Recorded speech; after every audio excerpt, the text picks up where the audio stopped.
அன்புக்குரிய மாணவர் அனைவருக்கும் வணக்கம். இப்போ நான் பார்த்துட்டு இருக்க பாடம் +2 கெமிஸ்ட்ரியில் 7th லெசனாக இருக்கிற வேதிவினை வேகவியல் பாடம். அதில் நம்ம முந்தைய வகுப்பில் என்னெல்லாம் பார்த்தோம் அப்படின்னா அறிமுகத்தை நம்ம தெரிஞ்சுக்கிட்டோம். என்ன அறிமுகத்தை பார்த்தோம்? வேகம்னா என்ன, அது எப்படி மெஷர் பண்ணுறாங்க, வேதி வினைகளுக்கு எப்படி வேகத்தை நம்ம மெஷர் பண்ண போகிறோம், அதனால என்ன பயன் அப்படின்றதெல்லாம் நம்ம அறிமுக வகுப்பில் பார்த்தோம். அதுக்கான வரையறையை நம்ம தெரிஞ்சுக்கிட்டோம். வேதிவினை வேகவியல்னா என்ன அப்படின்றதுக்கான வரையறையை நம்ம தெரிஞ்சுக்கிட்டோம். அது எந்த வார்த்தையிலிருந்து வந்துச்சு அப்படின்றத நம்ம தெரிஞ்சுக்கிட்டோம். இதனுடைய தொடர்ச்சியாக இனி நான் பார்க்க போகிறது என்ன அப்படின்னா rate of a chemical reaction. ஒரு வேதி வினையினுடைய வேகம் அப்படின்றது எப்படி அளக்கிறோம், அதுக்கான வாய்ப்பாடு என்ன அப்படின்றதெல்லாம் நம்ம இன்னைக்கு பார்க்க போகிறோம். ரேட் அப்படின்றது இங்கே வேகம் அப்படின்னு சொல்லிட்டு நீங்கள் எடுத்துக்கணும், சரியா? விலை அப்படின்னு எடுத்துக்கக்கூடாது. ரேட்ன்றது இங்கே வேகம் அப்படின்னு சொல்லிட்டு மீனிங்கில் புரிஞ்சுக்கணும். Rate of a chemical reaction, ஒரு வேதி வினையின் வினை வேகம், இதுதான் இன்னைக்கு நம்ம பார்க்க போகிற டாபிக். சரி, அதுக்கு முன்னாடி இப்போ நம்ம ஒரு சென்னையிலேருந்து ஒரு பைக்கில் நம்ம திருவண்ணாமலைக்கு வரோன்னு சொல்லிட்டு வச்சுப்போம். ஓகே, சென்னையிலேருந்து திருவண்ணாமலைக்கு நம்ம வரோம். அப்போது அது எப்படி நம்ம மெஷர் பண்ண போகிறோம், வேகத்தை எப்படி நம்ம அளக்க போகிறோம் அப்படின்றத நான் முந்தைய வகுப்புலேயே நான் சொன்னேன் இல்லையா? வேகம் என்பது இடப்பெயர்ச்சி பை காலம், அதாவது டிஸ்டன்ஸ் பை டைம். டிஸ்டன்ஸ் எவ்வளோ தூரம் நம்ம டிராவல் பண்ணிட்டு வந்தோம். அப்போது ஸ்பீட் ஈக்குவல் டு அப்படின்னு சொல்லிட்டு போட்டுட்டு Chennai to Tiruvannamalai for example 150 கிலோமீட்டர்ஸ்னு வச்சுப்போம். அப்போது 150 கிலோமீட்டர்ஸ் அப்படின்னு சொல்லிட்டு எழுதிட்டு டிவைடட் பை டைம் எவ்வளோ ஆச்சு, 2 ஹவர்னா 2 ஹவர் ஆச்சு அப்படின்னு சொல்லிட்டு நம்ம போட்டோம் அப்படின்னா நமக்கு என்ன கிடைச்சிரும்? ஸ்பீடு கிடைச்சிரும். கரெக்டா? அப்போது ஒரு பைக்கில் போகிறதுக்கு ஸ்பீட் நம்மளால் கேல்குலேட் பண்ண முடியும். ஏன்னா speed equal to distance by time. தமிழில் சொல்லணும் அப்படின்னா வேகம் என்பது இடப்பெயர்ச்சி பை காலம். அப்போ அதில் நம்ம ஃபார்முலாவில் போட்ட உடனே நம்ம என்ன பண்ணிடலாம்? கேல்குலேட் பண்ணிடலாம். ஈஸியாக நம்ம வேலை முடிஞ்சிடும். கரெக்டாக? அதுதான் நம்ம km/h அப்படின்ற யூனிட்டில் நம்ம அளந்தோம். பட் வினைக்கு எப்படி சார் வேகத்தை அளக்க முடியும்? அது எங்கன்னா போதா வருதா, அப்படி எப்படி நீங்கள் வினையினுடைய வேகத்தை அளக்க முடியும் அப்படின்னா அதனுடைய செறிவில் ஏற்படுகின்ற மாறுபாடு, அதாவது சேஞ்ச் இன் கான்சன்ட்ரேஷன் அப்படின்றத வச்சு தான் நம்ம என்ன பண்ண போகிறோம் அப்படின்னா அதற்கான வேகத்தை நம்ம அளக்க போகிறோம். சரி, அதுக்கு முன்னாடி நீங்கள் ஒரு சின்ன சின்ன விஷயம்லாம் தெரிஞ்சுட்டு வந்துடணும். செறிவுனா என்ன? இங்கிலீஷில் கான்சன்ட்ரேஷன் கொடுத்துருக்காங்க. செறிவு அப்படின்றது அளவு அப்படின்னு சொல்லிட்டு இப்போ நீங்கள் எடுத்துக்கோங்க. ஓகே, செறிவு என்பது அளவு. ஓகே, எவ்வளோ நம்ம எடுத்துக்கிட்டோம், அது எவ்வளோ குறைஞ்சிது அப்படின்றது தான் இப்போ நம்ம செறிவில் ஏற்படுகின்ற மாறுபாடாக நம்ம எடுத்துக்க போகிறோம். ரைட்டா? அதே மாதிரி இங்கே ஒரு சின்ன சின்ன விஷயம்லாம் நான் சொல்லிடுறேன் பாருங்க. ஸ்கொயர் பிராக்கெட் போட்டாங்க அப்படின்னா அது செறிவை குறிப்பிடுவது. இந்த பாடத்தை பொறுத்த வரைக்கும் ஸ்கொயர் பிராக்கெட் போட்டாங்க அப்படின்னா அது கான்சன்ட்ரேஷனை மீனிங் பண்ணுது அப்படின்னு சொல்லிட்டு அர்த்தம். ஸ்கொயர் பிராக்கெட்டுக்குள்ளே இருக்குது அப்படின்னா கான்சன்ட்ரேஷன் என்ன சொன்னேன்? அளவு அப்படின்னு சொன்னேன். நீங்கள் எவ்வளோ எடுத்துக்கிட்டீங்கன்னா அதனுடைய அளவு. ஓகே, டெல்டா அப்படின்றது என்ன அப்படின்னா வேறுபாடு, சேஞ்ச் அப்படின்னு சொல்லிட்டு இங்கிலீஷில் சொல்லலாம். வேறுபாடுனா என்னன்னு தெரியும் இல்லையா? வித்தியாசம். ஓகே, ஸோ அப்போ நம்மக்கிட்ட ஒரு 2 பேனா இருக்குது. ஒரு பேனாவுடைய விலை 10 ரூபாய், இன்னொரு பேனாவுடைய விலை 5 ரூபாய் அப்படின்னா வித்தியாசம் எவ்வளோன்னு கேட்டால், ரெண்டுத்துக்கும் வித்தியாசம் எவ்வளோன்னு கேட்டால் நீங்கள் என்ன சொல்லுவீங்க? 5 ரூபான்னு சொல்லுவீங்க. ஏன்னா ஒரு பேனா 10 ரூபாய், இன்னொரு பேனா 5 ரூபாய். அப்போ 10லேருந்து 5 மைனஸ் பண்ணிட்டீங்கன்னா நமக்கு என்ன கிடைக்கும்? வேறுபாடு கிடைக்கும்.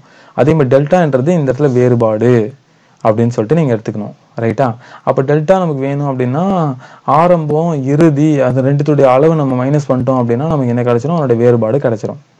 ஓகே, சரி, இப்போ இங்கே வாங்க. நம்ம ஒரு பொதுவான ஒரு வினையை நம்ம எடுத்துக்க போகிறோம்.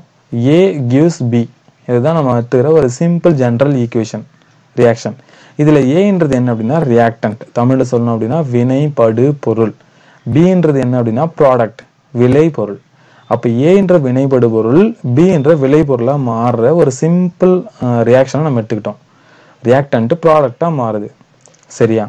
இப்போ இந்த ரியாக்ஷன் எவ்வளோ ஸ்பீடில் நடக்குது அப்படின்றத நம்ம கேல்குலேட் பண்ண போகிறோம். அதுதான் இங்கே ரேட்டுன்னு கொடுத்துருக்காங்க, இங்கே வினை வேகம்னு கொடுத்துருக்காங்க. ரைட்டா? நான் உதாரணத்துக்காக உங்களுக்கு புரியறதுக்காக நான் எடுத்துக்கிறேன். இப்போ நான் 10 மோல் அளவுக்கு ஏ எடுத்துக்கிட்டேன். மோல்னா கான்சன்ட்ரேஷன், கான்சன்ட்ரேஷன்னா அளவு. ஓகே, நம்ம லிட்டரு, நம்ம கேஜி அதெல்லாம் சொல்கிறேன் இல்லையா பொருட்கள் அளக்கிறதுக்கு. அதே மாதிரி இந்த ரியாக்ஷன்ஸை பொறுத்த வரைக்கும் மோலில் சொல்லுவாங்க கான்சன்ட்ரேஷனை. இப்போ நான் 10 மோல் ஏ நான் எடுத்துக்கிறேன்னு வச்சுங்க. ஒரு இன்னும் ரியாக்ஷன் ஸ்டார்ட் ஆகலை அப்படின்னா பி எவ்வளோ இருக்கும்?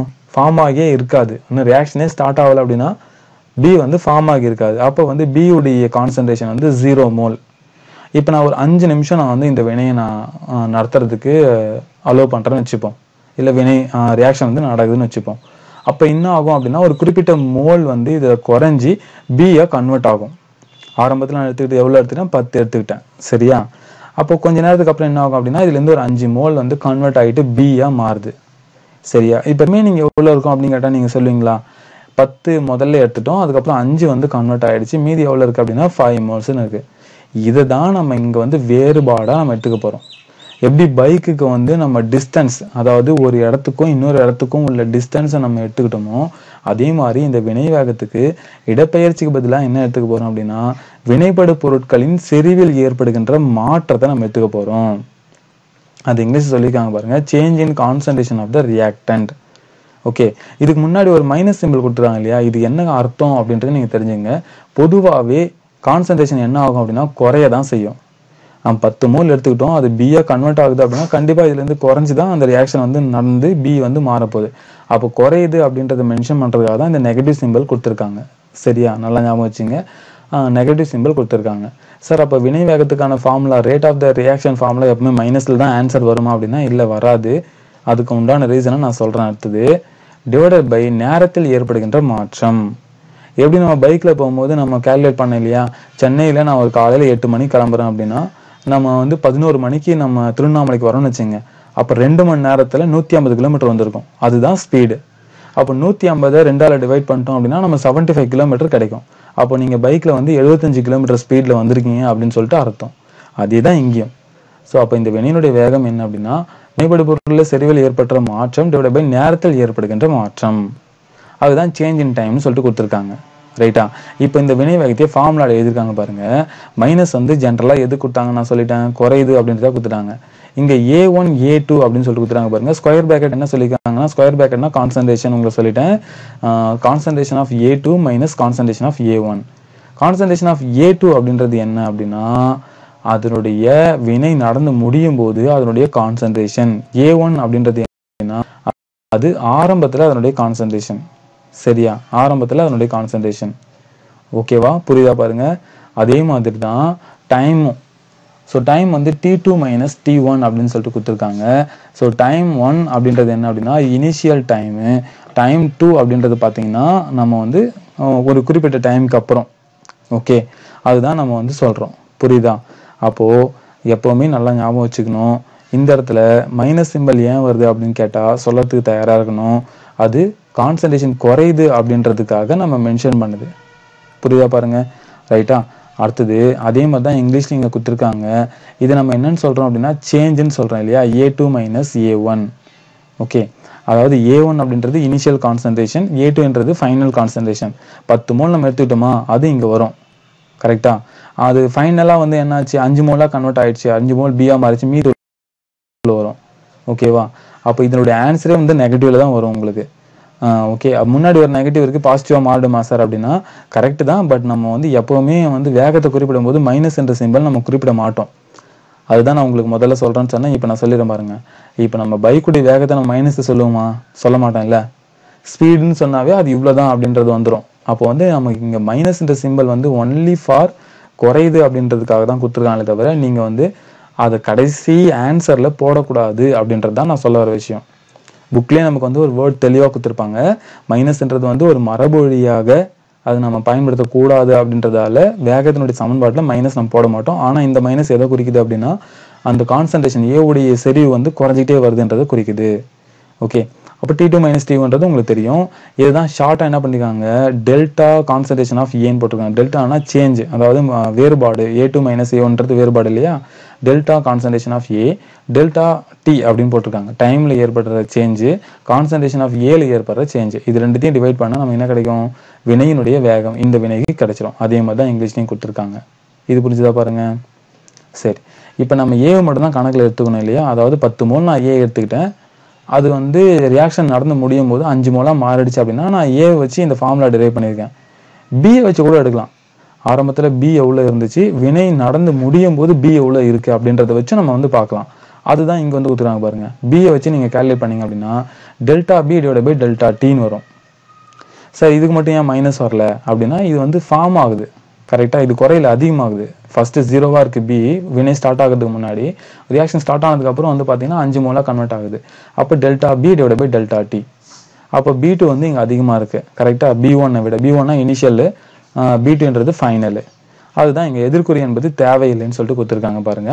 நம்ம வந்து எதுக்குமே இங்கே நெகட்டிவ் சிம்பிள் வந்து குறிப்பிட மாட்டோம் ஃபைனல் ஆன்சரில். பட் ஏன் நெகட்டிவ் வருதுன்றது நீங்கள் தெரிஞ்சுங்க. இதுதான் நம்ம இந்த டாப்பிக்கில் முக்கியமாக பார்த்தது. இதை நம்ம புக்கில் டயக்ராம் மாதிரியும் போட்டு காமிச்சிருப்பாங்க சரியா. இந்த டயக்ராம் வந்து பார்த்தீங்கன்னா நேரம், அதாவது டைம் வந்து எக்ஸ் ஆக்சிஸ்லையும் கான்சன்ட்ரேஷன் வந்து ஒய் ஆக்சிஸ்லையும் கொடுத்துருப்பாங்க. ஓகே, இதில் ரெட் கலரில் அதாவது பிங்க் கலரில் ஒரு லைன் வந்து போகுது, அது வந்து ஏ. அதே மாதிரி க்ரீன் கலரில் ஒரு லைன் வந்து போகுது, அது வந்து பி. அப்போ ஏவுடைய கான்சன்ட்ரேஷன் வந்து 0 டைமில் வந்து பாருங்கள் 1 மோல் வந்து இருந்துச்சு கரெக்டாக. டைம் ஆக ஆக என்ன ஆகுதுன்னா அது குறைஞ்சிக்கிட்டே வருது, ஏவுடைய மோல் வந்து குறைஞ்சிக்கிட்டே வருது. அதே மாதிரி 0 டைமில் வந்து பி வந்து 0 மோல் தான் இருந்துச்சு, ஃபார்ம் ஆகவே இல்லை. டைம் அதிகமாக அது வந்து இன்க்ரீஸ் ஆகிட்டே வருது. அதுதான் இந்த கோனிக்கல் ஃப்ளாஸ்கில் வந்து காமிச்சிருப்பாங்க பாருங்கள். ஃபஸ்ட்டு எல்லாமே பிங்க் கலர் டாட்டாக இருக்கும், அப்புறமா கொஞ்சம் க்ரீன் டாட் வரும், அப்புறமா இன்னும் நிறைய க்ரீன் டாட் வரும், கடைசியாக பார்க்க ஃபுல்லாக க்ரீன் டாட்டாக மாறிட்டு இருக்கும். அப்போது இது ரெண்டுத்தையும் வச்சு நம்ம மெஷர் பண்ணி காமிக்கலாம் அப்படின்றது தான் அந்த டயக்ராம் வந்து கொடுத்துருக்காங்க. மற்றபடி அதை நீங்கள் வரையணும் அப்படின்ற அவசியம்லாம் இல்லை, இது மட்டும் நல்லா ஞாபகம் வச்சுட்டா போதும். ஸோ இந்த வகுப்பில் நம்ம என்ன பார்த்தோம் அப்படின்னா, ஒரு வேதி வினையினுடைய வினை வேகத்தை பற்றி நம்ம தெரிஞ்சுக்கிட்டோம், ரேட் ஆஃப் ஏ கெமிக்கல் ரியாக்ஷனை பற்றி நம்ம தெரிஞ்சுக்கிட்டோம் சரியா. ஸோ இதை நல்லா படித்து ஞாபகம் வச்சுங்க. நம்ம அடுத்த பார்ட்டில் என்ன பார்க்க போகிறோம் அப்படின்னா, அதாவது unit of rate of the reaction வந்து பார்க்க போகிறோம் சரியா. அதுவும் ரொம்ப சிம்பிளான டாபிக் தான், இதை நல்லா படித்து ஞாபகம் வச்சுங்க. மறுபடியும் எழுதி பாருங்கள். நன்றி, வணக்கம். அடுத்த வகுப்பில் உங்களை சந்திக்கிறேன். தேங்க்யூ.